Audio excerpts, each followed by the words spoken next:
Making a profit from farming just a few acres of sloped land is a challenge, but it's one that Galway farmer Aonghus Ó'Coistealbha thrives on in Connemara. A stonemason by trade, Aonghus has spent time working on farms abroad to understand how best to make his enterprise work.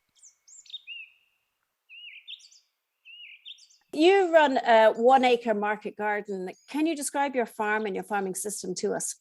It's modeled, I suppose, on a lot of American small-scale farmers, which they farm anything between half an acre and an acre and a half.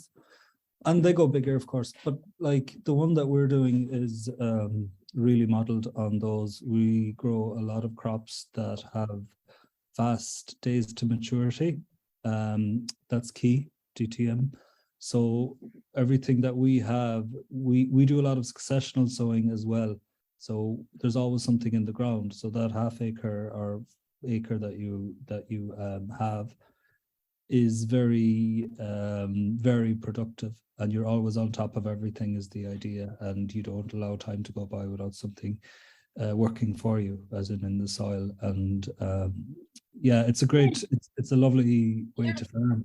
You have a lot of control, and yeah, that's what we're doing. We do restaurants, shops, and we have a roadside shop as well that we use to as outlets.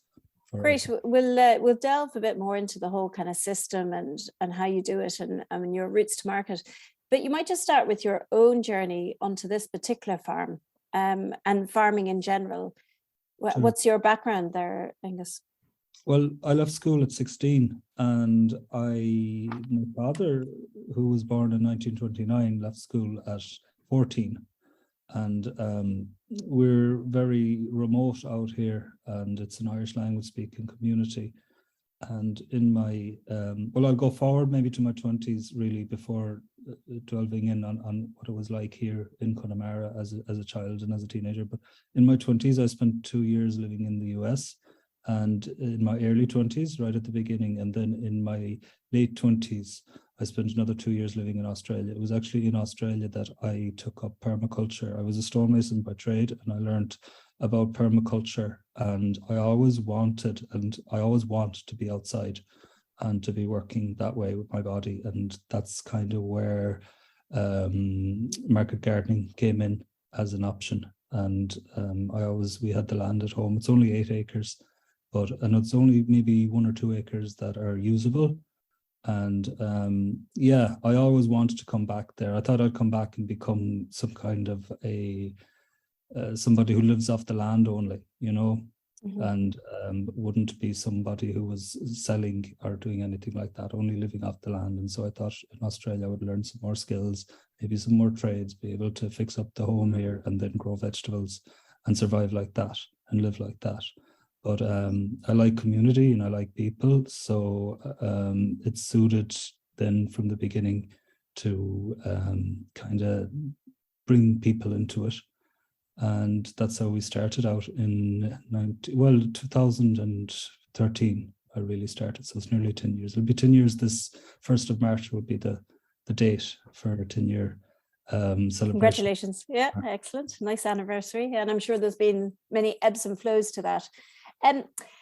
I mean, your site is quite near the sea, so a lot of people, and it has, it's quite rocky, and some people would consider the land quite poor, so it's quite a challenging site. Yet you still managed to overcome that. Can you explain how you have done that? Well, I actually look abroad for my ideas, maybe, or really I do those 1 acre farms in the US, in Canada, North America, even some in Europe now, since Richard Perkins has brought in a lot of that to Europe, to Northern Europe. They're very inspirational, so I take a lot from them. And I've always used their techniques, and now I've started using the kind of tools that you use on small acreage as well. So again, yes, for sure, our situation, physical, where we are geographically is very difficult. So it's very challenging. We're very, very exposed to southwesterly winds coming in from the coast here in Galway Bay. And our farm is on a slope or nearly on a hill. And then the whole from where we are to the sea, which takes about 20 to 30 minutes to walk, that's all opened up. There's no buildings there. There's no houses there. There's nothing there. There's no trees there. Connemara, South Connemara at least, doesn't have trees, you know. So it's very, very opened up, and it's difficult to farm. We've got a lot of green agricultural fencing and posts up, and we protect ourselves from the wind a lot. I use lazy beds or raised beds in my gardening so that the heavy rainfall that we get here doesn't affect me too much. So my land drains quickly in the spring, and then kind of even in December, we're still harvesting lettuce outside. Depending on the December, if there's a lot of rainfall, we can't. But last year we were harvesting lettuce until the second week of December, and that's mostly, I'd put that down to kind of these raised lazy beds that that don't hold as much water. They allow the water to leave. So your raised beds, you're not polytunnels, or you're some polytunnels, or? We've started on polytunnels. Yeah, we've started on polytunnels. We're going to have a lot of polytunnels as we go forward, but from the beginning of this farming that we've been doing here, we haven't been taking advantages of polytunnels. Even the polytunnels, I had to save a lot of money to build the polytunnels that I've built, and I knew very quickly that homemade polytunnels wouldn't work here, so it's just too open. So homemade polytunnels weren't going to work, so we had to invest, and it took us a while to raise capital for that. But I've learned a lot over the last few years in how to farm, and we've got it really tight so that these tunnels will be, and we had a little bit of practice. We had one tunnel that we were renting over the last 3 or 4 years. So that was good practice. That was needed as well, yeah. You did a test run. And tell me, from what I understand is you don't produce like hundreds of different crops. You kind of have focused it down to a number, just a number of crops that you work with, and that's your business model on how you kind of remain productive, and the business remains productive. Can you explain that to us? Sure. I'll be kind of name dropping a little bit now, and that'll be good if there's people that are starting out, which I hope that there are amongst the viewers here tonight. Kind of one of the first people that I was learning a lot from is Curtis Stone in the United States. He's semi-retired now. He doesn't work. He doesn't work in market gardening anymore, but he still teaches. So what I took from him was days to maturity, and how quickly you can get something into the ground and out of the ground, so that you totally you make your money that way, So we grow a lot of fast-growing salad crops, and then we grow, say, radish and turnips and maybe beetroot and a lot of colourful, small, fast-growing roots that the chefs in Galway like. So Galway has a really good restaurant culture. It's well known. It certainly does, yeah. And we do serve some of the best restaurants in Galway, and I always wanted to do that, and I knew that this was the way to do it, by fast-growing radishes and concentrating on a lot of those crops. The restaurants don't buy salads from us. They don't buy lettuce from us. They don't buy spinach from us. We sell those to the shops, to retail, and they are what we make most of our money from, is lettuce, spinach, kale, rocket, microgreens as well. And following Curtis Stone since 2015 or 16, I was always kind of going for microgreens and fast-growing lettuces and stuff like this. So that's how we've honed in and done that and made it work on very small acreage. So, it's copying somebody else, We'll talk about the routes to market in a minute, but I just think it's quite interesting. It seems to me, instead of you as the farmer bending over backwards to supply the restaurant what they want, you're actually saying to the restaurants, this is the best that I can grow in my conditions, and it will be the best food that you can get locally. Is that what you're saying? So you're kind of giving them radishes and whatever. Like, instead of them going, I want 25,000 tomatoes, and you're like, well, that's, it's not going to work quite well for me. Well, it was hard to win them over. I've been doing this since 2013, and we started really going to restaurants in 15, 16, and they weren't really buying much from us. And then it was Richard Perkins's course down at My Hill Farm in 2018, I think, that he got me to drop a lot of my vegetables. I was doing 40 different vegetables, I was doing parsnips and broccoli and cauliflowers and all of these. They weren't working. Jerusalem artichokes and lots of other things. So also we were having problems with our restaurants because we couldn't supply it for them every week. So they couldn't really depend on us and put it on a menu because we were learning to grow them. They didn't suit our area, our climate, and a lot of other things. They don't really suit a 1 acre garden anyway, you know. They suit 3 or 4 acres, and they suit tractor. You know, that's what they suit. They suit tractor scale and mechanized scale. You know, they don't suit the small scale. So things like parsnips and broccoli, they don't work that well. But slowly, and especially through social media and Instagram and things like this, again, a very good tool when dealing and networking with restaurants. And just over a few short seasons, chefs come and go out of restaurants as well.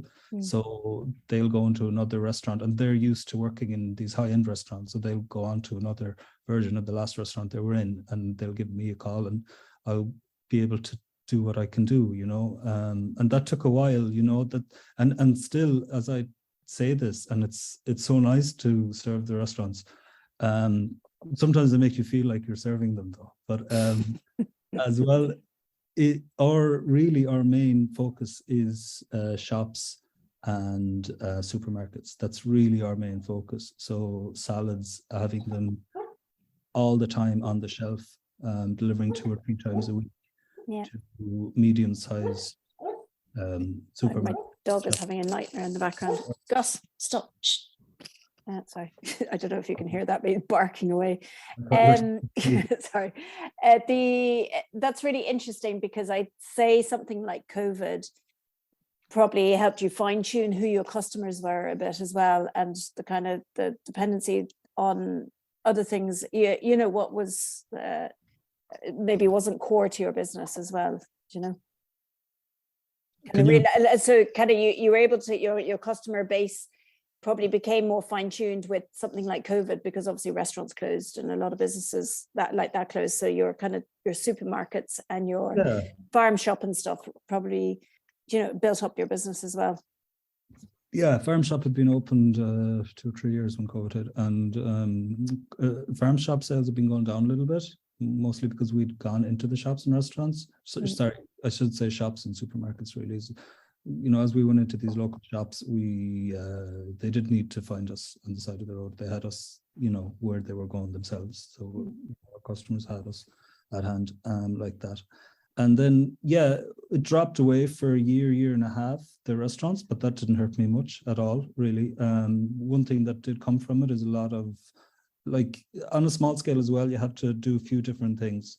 So one of the major things we've been doing for the last probably 3 seasons, and it really came in with COVID, is we've been selling plants and selling starts, seedlings. We started with tomatoes. By then, probably this was in 2018, 19, we'd started selling tomatoes. And by then I'd already worked out that tomato for me, with my 1 rented polytunnel far away, wasn't going to work as a staple crop. Like, it wasn't going to work for us. So I'd learned how to make really good tomato starts and how to make really good plants and really healthy plants using good seeds and good compost and giving them the best care. So that came in 2019 and 20, especially with COVID. We were selling a lot of transplants, and we switched from just tomatoes and kind of cucumbers and basil to growing a lot of salads, lettuce and spinach, and put them in 12-cell packs or trays and selling them. And because we didn't have to go through a middleman with that, we were selling them directly out of the roadside shop. That was profitable. That was, and it still is. So every say March, April, May, or April, May, June at least, we get a big boost in sales from selling our starts and our tomatoes, and we're good at doing them, and we look after them really carefully as well. So that's a big part. Interesting. We do things now, yeah. So going back to your crops, you don't rotate your crops at all, you were saying, because with you're just 1 acre, you don't really have the space to rotate, or what is it? Yeah, well, I don't rely on a lot of brassica crops, I suppose, and nor do I rely on a lot of Apiaceae of carrot crops. I do, and I don't grow as much potatoes as we used to. So we do still do a little bit of rotation. So we're very careful with kale, for example, because it's a long time in the ground, and I wouldn't take it out in March or April and then, you know, put in radishes and kohlrabi.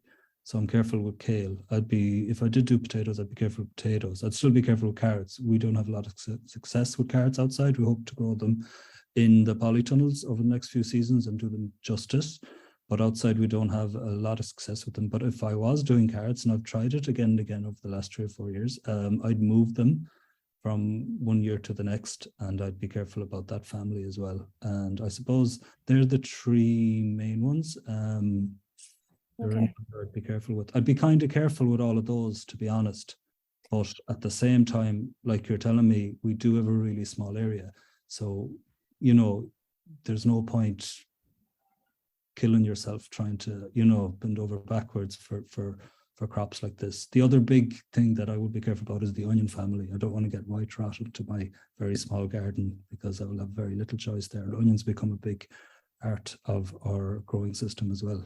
But carrots, potatoes, and the brassicas, apart from the fast-growing root crops, they're not as important. So presumably, if you're not letting it rest, maybe in the kind of stereotypical way that a lot of people would, then you're relying on your soil being super fertile. So what is your special formula?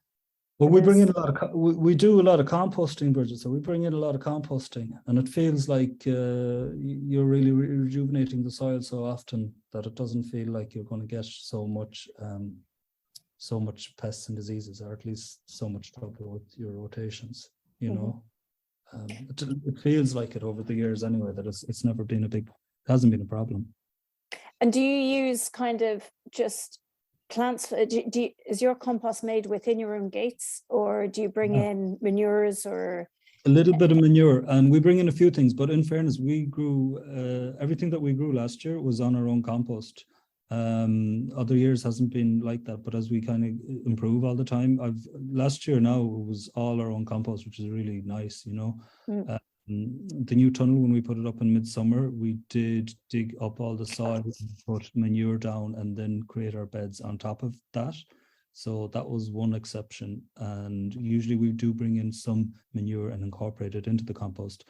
And the other thing that we do is we grow a lot of microgreens. So after we chop them at the stems, and microgreens are only growing for 1 week. So that's a lot of compost. We go through maybe 3 bags of Closspan every week to produce these microgreens. And because we're also growing the starts, and if they don't sell, sometimes they don't do that well. And even they come back to us as returns from the shops. We have all this compost coming at us, and we can put that into our field and allow it to break down. We go to one local shop. It's kind of been enough. I wouldn't mind having a second one, but we go to one local shop for their deli scraps.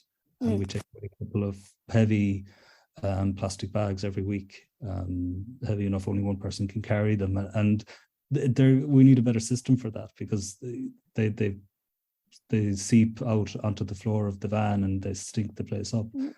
Nice. So, and seaweed, do you bring in your kind of, just because you're quite close to the sea, do you bring up seaweed? And used to, we don't anymore. We rely on seaweed dust from Kilkieran. It's a Canadian owned company, used to be Irish owned, but it's good. It's seaweed dust that we get a lot of, and we get it for a good rate, and we add that on. We either add it onto the compost or we add it on directly. I prefer now to add it onto the compost, so it kind of goes everywhere. It's easier than adding it directly onto the beds. And do you compost all your soil, or just where it's needed, or do you kind of keep an eye on what areas of your soil might need it more, or is it just kind of use it throughout? I kind of like, if something's coming out, there's often compost going on the bed, you know, in between crops. It's seldom now that I'll go and honestly, I nearly put it in between all the time when I put a new bed, a new succession. If I pull up my spinach or something like that and I put in lettuce outside, straight away I'll put on compost. I don't put on an awful lot, a couple of inches, but enough. It helps a lot with weeds, just to kind of. Yeah, I was just going to say, like, do you feel you kind of have low weed issues and low pest and low disease issues if you get your balance right? Well, I believe like you have healthy plants if you have healthy soil, you know, and if you offer enough protection to them as well, they'll be, you know, as in from the wind, they'll be healthier plants to keep them watered. There's a few little key things to do to keep your plants healthy, and control your slug populations and everything else, because they really go for the plants that are not so healthy. And I'd kind of know my soil a little bit. I'd kind of know to look at it in the spring if it was gonna, maybe as I was putting in the first crop, I'd know if it needed a lot, or, you know, and then that's where I'd kind of do a little bit of balancing, I suppose, the first crop of the year. And now we've started doing a lot of green manures as well, so that's helped as well. There's so much going on, like, you know. I know, I can imagine. Yeah. I mean, that you've got a very productive farm on the 1 acre. You were saying you have a number of customer bases, and I know that people are probably interested in the kind of the routes to market and all that kind of, and we've already spoken, you have a farm shop, supermarkets, you have your restaurants and stuff. This can sound quite labor intensive to some people, but do you find it, how have you managed to manage that, that you're not burning out driving around like a mad joke the whole time? And or do you just find it it's really important to meet your customers? So what's your experience on this? Well, we used to do, so we have the roadside shop now, but now it's kind of honesty. Since COVID came in, it's an honesty shop. So I don't meet the customers so much anymore. Right? I do a lot of social media, Instagram especially, so they kind of know us. We're on the side of the road, and it's a very busy road, and everybody around here lives along this road, and they'll pass us, they see what we're doing, and they trust us, I think. We're not even certified organic, actually, but people know that we have to be organic, and they can see it from the compost being turned in the garden, and often they used to see it with the seaweed coming in the winter of the year. There is a lot of work on it. We don't do CSA, we don't do box schemes on purpose, because of, I find that that's too much communication, and you know, you can't be there all the time. If someone can't make it to pick up and they ask, even for them to ask for a half an hour delay might change your course of your day totally, and it's really difficult to not understand that that's just how it works. So for us, being in the shops is much easier, just to be in the shops and to kind of keep those shelves stocked all the time. And we're lucky again that being on the side of the road here, we've got these shops along the road, and we can kind of, we have a delivery person this year, delivery driver for the first time, and she'll get paid more than the other employees. We kind of only have 1 or 2 employees, you know, full time. Then we'd have people kind of coming in on a half rate that want to learn, or they're interns or something like this. So she gets paid more than anybody else, and she'll do 8 to 10 hours a week in 2 deliveries. And she's really important to us. So that helps a lot. Yeah, because we do a few different things, you're right. Like, it's just, I think the restaurants are probably the trickiest to manage and to, you know, because they're super busy as well. So the chefs, I mean, and it's just very difficult sometimes to manage that. But yeah, you got to grow the food first and then see if you can move it. So after a few years, after nearly 10 years of building up your customer base, you should be able to move all your vegetables out of 1 acre. You know, it's not that difficult, but sometimes, yeah, it does take a lot of communication and effort on your end. Yeah. And then I wouldn't be doing my job correctly if I didn't ask, do you see kind of nature responding to the way you farm, or does nature add much value to your product as well? Yeah, it does. I mean, we're in a beautiful place. That's my number one thing, that I'm just in one of the most beautiful places in Ireland, I think. And nature is kind of the reason that I want to do this, and being outside all the time, getting my hands into the compost, or all of these things, you know, they're really important. In the way that we make our compost, we probably do use, nature is integral to that, and the seasons are integral to that, in our green manuring and everything else, in our seeding, in absolutely everything. The course of the year is the nature, and in terms of birds and, you know, the small mammals that live, and the beetles and everything else. To be honest, I'd be so busy these days that I don't see them as much as I should, and trying over the last few years to set us up so that you can kind of stand back from that and see the bigger picture is another goal of mine, at least. But yeah, like I said, we're not a very forested area or anything like that either. So, and it's a tiny acreage. So while I've listened to a lot of the farmers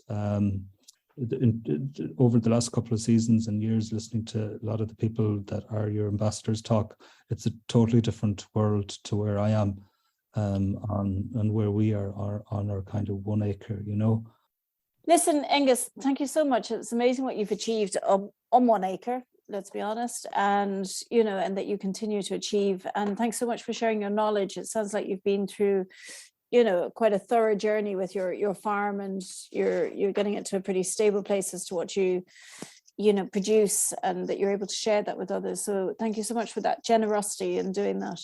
Thanks for your time, Aonghus, and thanks to everyone for joining us.